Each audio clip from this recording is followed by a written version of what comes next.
VK news, राष्ट्र के नाम। मेरे साथ अयोध्या के एक संत जुड़ चुके हैं। क्या नाम है आपका? जी, मैं ब्रह्म ऋषि जमदग्नि महाराज अयोध्या से हूँ। और आपने जो बात कही कि धर्म संसदें चल रही हैं, ये बात बिल्कुल सही है कि आज पूरे देश में जो है हिंदुओं के द्वारा, हिंदू धर्माचार्यों के द्वारा धर्म संसदों का आयोजन किया जा रहा है। क्योंकि हिंदुओं की सबसे बड़ी पीड़ा आज के समय में ये है कि भारत अभी तक हिंदू राष्ट्र नहीं है, जबकि भारत की 80% जनसंख्या जो है हिंदू है। दुनिया की तीसरी सबसे बड़ी आबादी हिंदू है। दुनिया के 94% से अधिक हिंदू जो है भारत में रहते हैं। फिर भी ये दुर्भाग्य है कि भारत जो है संवैधानिक रूप से हिंदू राष्ट्र नहीं है। अच्छा, हिंदू धर्म में जो हिंदू धर्म गुरु थे, उन्होंने कहा है कि अब कॉपी किताब छोड़ो और शस्त्र उठा लो। जी, उन्होंने बिल्कुल सही कहा है। मैं उनकी बात का सहमत करता हूं, क्योंकि देखिए, आत्मरक्षा का अधिकार हमारा संविधान भी देता है और हमारा धर्म भी देता है। हमारे जितने भी देवी देवता हैं, सबके हाथ में कोई ना कोई अस्त्र शस्त्र जरूर है। एक हाथ में यदि माला है तो दूसरे हाथ में भाला है। माला के बिना भी काम नहीं चलता और भाला के बिना भी काम नहीं चलता, क्योंकि भाला अगर हमारे हाथ में नहीं होगा तो आतताई शत्रु हमें कच्चा ही चबा जाएंगे। और इतिहास में यही हुआ। हमारे हिंदू जो है इतने सहिष्णु थे कि जो भी आया वो ही उनको जो है अत्याचार करता चला गया, उनके ऊपर हमला करता चला गया। हमेशा हिंदुओं को दबाया गया, हमेशा हिंदुओं को कुचला गया। औरंगजेब के द्वारा, बाबर के द्वारा, दूसरे मुस्लिम आक्रमणकारियों के द्वारा बार बार हमको, हमारे स्वाभिमान को जो है कुचला गया। क्योंकि हम अहिंसक रहे, क्योंकि हम सहिष्णु रहे। क्या आज के समय में क्या हिंदू आपको लगता है कि खतरे में है? बिल्कुल, हिंदू खतरे में। जैसा कि आप खुद देख रहे हैं, अभी ओवैसी का बयान आया कुछ दिन पहले। ओवैसी ने क्या कहा? ओवैसी ने कहा कि जब मोदी और योगी नहीं होंगे तो तुम्हें कौन बचाने आएगा। तो ये खतरा नहीं तो क्या है? खुलेआम चेतावनी दी जा रही है। और इससे पहले किसी समय मनमोहन सिंह देश के प्रधानमंत्री थे, तो उन्होंने कहा था कि देश के संसाधनों पर पहला अधिकार जो है अल्पसंख्यकों का है। तो ये खतरा नहीं तो और क्या है? ये हिंदुओं को नीचा दिखाने का प्रयास नहीं है तो क्या है? ये हिंदुओं को मिटाने का प्रयास नहीं तो और क्या कहेंगे इसको? अच्छा, धर्म संसद में एक और बात उठी थी। एक महाराज जी थे, उन्होंने गांधी जी को लेकर बड़ा अपशब्द कहा था। देखिए, अपशब्द तो किसी को भी नहीं कहना चाहिए। हमारे यहाँ हिंदू धर्म में, सनातन धर्म में ये शिक्षा दी जाती है कि हम अपशब्द किसी को नहीं कहें। लेकिन इतना मैं ज़रूर कहूँगा कि राष्ट्रपिता महात्मा गांधी जी सम्माननीय हैं, आदरणीय हैं। उन्होंने स्वतंत्रता के लिए बहुत बड़ा योगदान दिया। उनका योगदान स्वर्णिम अक्षरों में अंकित है। लेकिन उनकी कुछ ऐसी भूल रही, कुछ ऐसी गलतियाँ उनसे भी हुई जिसका खामियाजा आज पूरे देश को भुगतना पड़ रहा है, पूरे हिंदू समाज को भुगतना पड़ रहा है। आज हमारे सामने जो समस्याएं हैं, आज पाकिस्तान में जो हमारे हिंदू भाई फंसे रह गए, उनको वहाँ पर जो प्रताड़नाएं झेलनी पड़ रही हैं, जो कष्ट उनको हो रहा है, उसके जिम्मेदार देखिए कहीं ना कहीं गांधी जी अवश्य हैं। ये मैं कहना चाहूँगा। बाकी मैं गांधी जी का बहुत सम्मान करता हूँ, हृदय से उनका आदर करता हूँ। वो राष्ट्रपिता हैं हमारे। लेकिन आज जो समस्याएं हैं वो कहीं ना कहीं गांधी जी के गलतियों के कारण हैं। अच्छा, तलवार उठा लेने सर जी, क्या आपको नहीं लगता है कि जो देश का संविधान है, कहीं ना कहीं ये उसके खिलाफ में ये बयान है कि कॉपी किताब छोड़ो और तलवार उठा लो, शस्त्र उठा लो, इन शब्द का जो प्रयोग किया जा रहा है, इन सब भाषाओं का, तो क्या आपको नहीं लगता कि कुछ ये संविधान के खिलाफ में है? देखिए, हिंदुओं ने आज तक कभी तलवार नहीं उठाई, आज तक कभी हथियार नहीं उठाया। हिंदुओं ने अगर हथियार उठाया होता तो हिंदू आज इतना दुखी नहीं होता, इतना परेशान नहीं होता। और हिंदुओं को जितना प्रताड़ित किया गया इतिहास में, उतना प्रताड़ित कभी हिंदू हुए ना होते। इसलिए हिंदुओं ने तो कभी हथियार नहीं उठाए। हाँ, आजकल जो बातें सुनने में आ रही हैं, कुछ लोगों के द्वारा ये बातें भावावेश में आकर के जरूर कही गई हैं और संतों के द्वारा। लेकिन हम सभी जानते हैं कि संत हृदय नवनीत समाना, संतों का हृदय जो है मक्खन से भी ज़्यादा कोमल होता है। इसीलिए संतों के द्वारा और उनके अनुयायियों के द्वारा कभी हथियार नहीं उठाए गए और ये सब भावावेश में आकर कही गई बातें हैं। हिंदुओं ने ऐसा कभी नहीं किया और हिंदुओं का इतिहास भी नहीं है ऐसा करने का। अगर हिंदुओं ने ऐसा किया होता तो इतनी बड़ी संख्या में मुस्लिम इस देश में ना होते। हिंदुओं ने अगर तलवार उठा ली होती तो हमारे देश में इतने बड़े बड़े जो मुस्लिम व्यापारी हैं, बड़े बड़े मुस्लिम उद्योगपति हैं, वो ना होते। अगर हिंदुओं ने तलवार उठाई होती तो एक मुसलमान इस देश का राष्ट्रपति नहीं बनता। अगर हिंदुओं ने तलवार उठाई होती तो मुसलमान इस देश में डॉक्टर, इंजीनियर, प्रोफेसर और वाइस चांसलर नहीं बनते। और मुसलमान जो है इतने सुखी नहीं होते। दुनिया में सबसे ज़्यादा सुखी और संपन्न मुसलमान यदि कहीं रहता है तो वो भारत में रहता है। अगर हिंदुओं ने तलवार उठाई होती तो ये जो मुसलमान भारत में इतने सुखी होकर के और इतने वैभव के साथ रहते हैं, इतने बेखौफ होकर के रहते हैं, ये कभी नहीं रहते। अब तक नहीं उठाई तो फिर अब क्यों उठाने की बात चल रही है? देखिए, अब उठाने की बात, इसको मैं स्पष्ट कर दूं।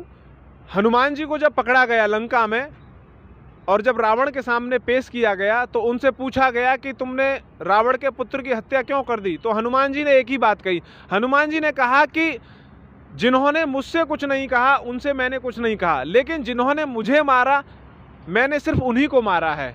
तो ऐसा अब ये समय एक जैसा नहीं रहेगा। अभी तक आज़ादी के बाद 1947 के बाद से हिंदुओं को दबाया गया, कुचला गया, लेकिन हिंदू को एक ना एक दिन तो जागृत होना ही था और आज हिंदू जागृत हुआ है। और अब हिंदू अत्याचार सहन करने को कतई तैयार नहीं है। अगर हिंदू को दबाया गया तो हिंदू अपने स्वाभिमान की रक्षा के लिए किसी भी हद तक जाने को तैयार है। अच्छा, जो साधु संत समाज है भारत का, उनकी अब अगली रणनीति क्या है? सिर्फ एक ही रणनीति, हिंदुओं के स्वाभिमान की सुरक्षा, हिंदुत्व की स्थापना पूर्णतः, क्योंकि यह देश हिंदुओं का है। पूरब से लेकर पश्चिम तक, उत्तर से लेकर दक्षिण तक, कश्मीर से लेकर कन्याकुमारी तक पूरा देश हमारे पूर्वज ऋषि मुनियों की तपोस्थली है। हमारे आराध्य भगवान श्री राम और श्री कृष्ण का जन्म यहाँ पर हुआ। हमारी हिंदू सनातन सभ्यता का प्रादुर्भाव इस भूमि पर हुआ। हिंदू सनातन संस्कृति का विकास इस भूमि पर हुआ। यह देश हिंदुओं का है। यह देश हिंदू राष्ट्र घोषित होना चाहिए। एक ही रणनीति है सभी हिंदुओं की और सभी हिंदू धर्माचार्यों की कि पहले तो ये देश हिंदू राष्ट्र घोषित हो और हिंदुओं के स्वाभिमान की सुरक्षा हो।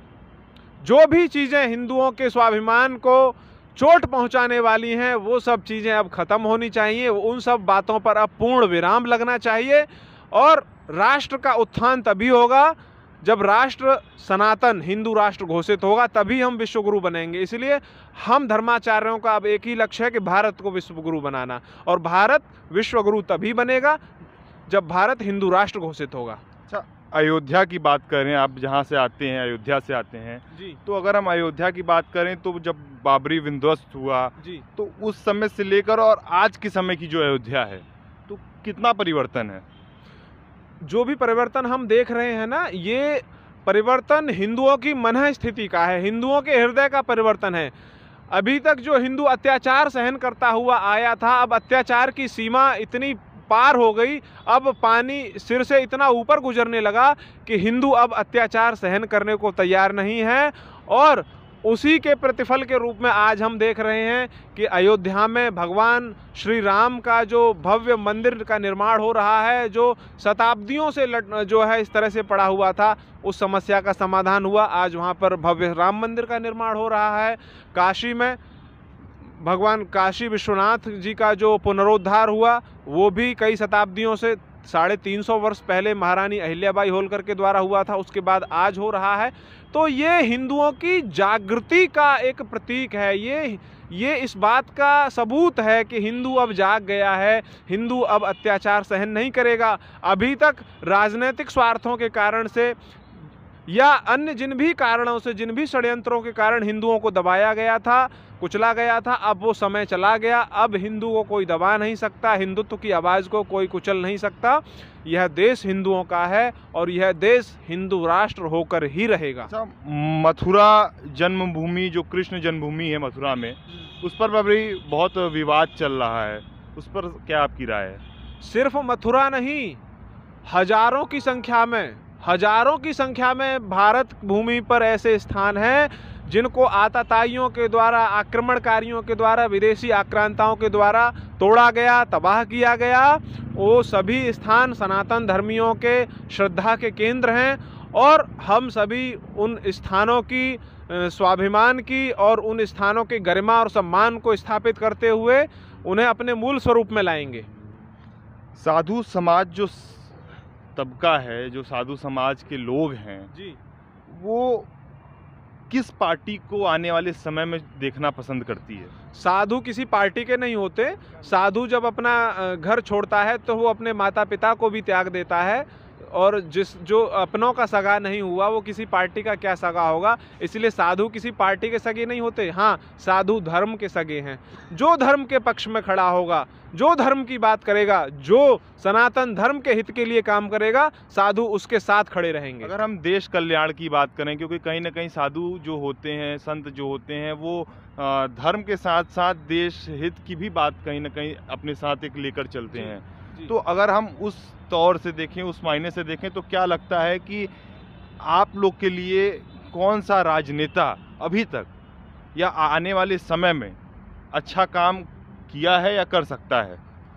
अभी तक तो श्री नरेंद्र मोदी जी और उत्तर प्रदेश के मुख्यमंत्री माननीय हमारे योगी आदित्यनाथ जी ने हिंदुत्व के लिए जो काम किया है वो आज तक कोई नहीं कर पाया। सबसे बड़ा काम यदि किया है तो माननीय प्रधानमंत्री नरेंद्र मोदी जी और आदरणीय योगी आदित्यनाथ जी ने किया है। तो क्या हम ये माने कि जो साधु समाज संत का पूरा समाज है वो आने वाले समय में मोदी जी और योगी जी के समर्थन में? बिल्कुल खुलेआम डंके की चोट पर सार्वजनिक रूप से मैं खड़े होकर के ये घोषणा कर रहा हूँ, और सारा साधु समाज आज योगी जी के साथ है, आज मोदी जी के साथ है, क्योंकि योगी जी ने वो करके दिखाया, मोदी जी ने वो करके दिखाया जो कोई नहीं कर पाया। अभी तक की सरकारें, अभी तक के राजनेता सिर्फ तुष्टीकरण की राजनीति करते थे, हिंदुओं की खिलाफत करते थे, हिंदुओं को नीचा दिखाते थे। एकमात्र इतिहास में पहली बार ऐसा प्रधानमंत्री हुआ जिसने हिंदुओं का सर गर्व से ऊंचा कर दिया है, जिसने भारत की जो गरिमा है उसको पूरे विश्व में स्थापित कर दिया है। एकमात्र मुख्यमंत्री शेर है, उसका नाम है योगी आदित्यनाथ, और सभी राज्यों में योगी आदित्यनाथ जैसे मुख्यमंत्री होने चाहिए। मैं तो ये चाहता हूँ। यो भी कुछ दिन पहले की बात है, 4 दिन पहले की बात है, जो ओवैसी साहब हैं उन्होंने कहा कि जब योगी जी मठ में चले जाएंगे और मोदी जी जब तपस्या करने चले जाएंगे, प्रधानमंत्री पद से हट जाएंगे, तो फिर पुलिस वालों को कौन बचाएगा? इस पर आप कुछ कहना चाहते हैं? ये सपने देखने का तो सबको अधिकार है, और ओवैसी जो सपने देख रहे हैं अपना सपने देखते रहें, लेकिन मैं उनको यही बताना चाहता हूँ कि बेटा अब तुम्हारे सपने देखने का समय चला गया। जो तुम सोच रहे हो वो कभी नहीं होने वाला। जो तुमने किया बहुत हो चुका, अब हिंदू जाग चुका है। अब तुम्हारे ये पापी मंसूबे सफल नहीं होंगे। तुम सपने देखना बंद करो। और मैं ओवैसी को ये संदेश देना चाहता हूँ कि अपने असली बाप को पहचानो। तुम्हारे पूर्वज भी हिंदू थे, तुम्हारे बुजुर्गों के बुजुर्ग जो भी रहे होंगे वो हिंदू ही थे। इसलिए अब सम्मान सहित अपने असली बाप को पहचान लो और सनातन धर्म में आ जाओ। क्या लगता है आपको कि अखिलेश यादव जो हैं, जो पूरे विधानसभा चुनाव की तैयारियों में जोर शोर से जुट चुके हैं, वो कहते हैं कि जो साधु समाज तबका है वो अखिलेश यादव से जुड़ा हुआ है और वो आने वाले समय में समाजवादी पार्टी से जुड़ा हुआ है। साधु अखिलेश से कैसे जुड़ा हो जाएगा? साधु समाज को अखिलेश यादव चिलमजीवी कहता है, उसको साधु समाज चिलमजीवी दिखाई देते हैं, चिलम पीने वाले दिखाई देते हैं। उसको ये दिखाई नहीं देता कि इन साधु संतों ने धर्म के लिए, राष्ट्र के लिए अपना घर परिवार त्याग दिया, अपनी मोह माया को त्याग करके अपनी आध्यात्मिक साधनाएं करते हैं, दिन रात राष्ट्र की चिंता करते हैं, राष्ट्र के लिए भगवान से प्रार्थना करते हैं, दिन रात समाज में सेवाएं, समाज में कितने गुरुकुल साधुओं के द्वारा चलाए जा रहे हैं, कितने भंडारे साधुओं के द्वारा चलाए जा रहे हैं, कितने प्रकार से समाज की सेवाएं साधुओं के द्वारा हो रही हैं, और वो साधु समाज को चिलमजीवी कहने वाला। साधु कभी उसके साथ नहीं जाएंगे, वो कभी साधुओं का सगा नहीं हुआ। और इसके बाप ने, मुलायम सिंह ने जो है अयोध्या में जो है 1991 में साधुओं के ऊपर गोलियां चलवाई थी, साधुओं की हत्या करवाई थी। साधु सपने में भी इसके साथ नहीं जा सकते। राहुल गांधी कहते हैं कि वो जनेऊधारी ब्राह्मण हैं। वो कहते हैं कि जो भी ब्राह्मण तबका है, चाहे साधु हो चाहे संत हो, वो सभी उनके साथ है।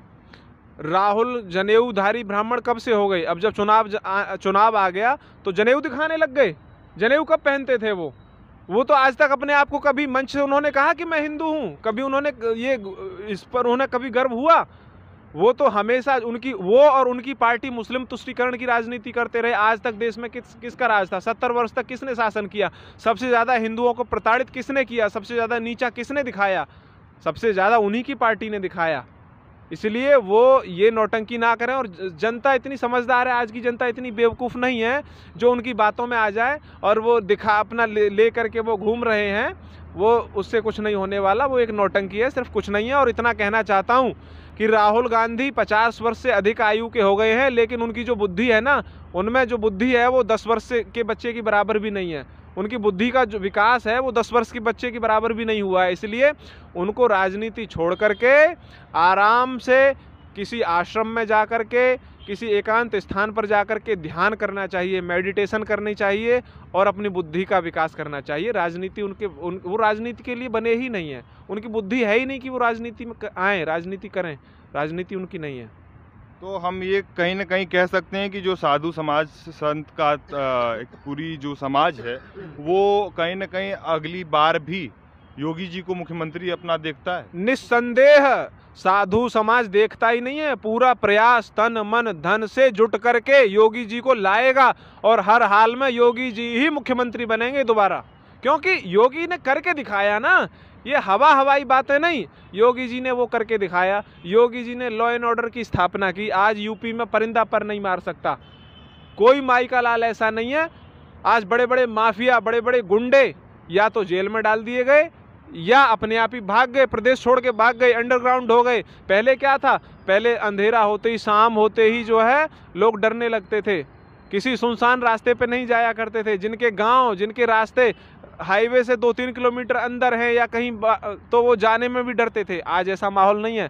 आज कहीं चोरी डकैती नहीं है, आज कहीं गुंडागर्दी नहीं है, आज कहीं जो है गुंडा टैक्स नहीं वसूला जा रहा है, आज कहीं ज़मीनों पे कब्जे नहीं हो रहे। तो ये योगी जी की उपलब्धि है।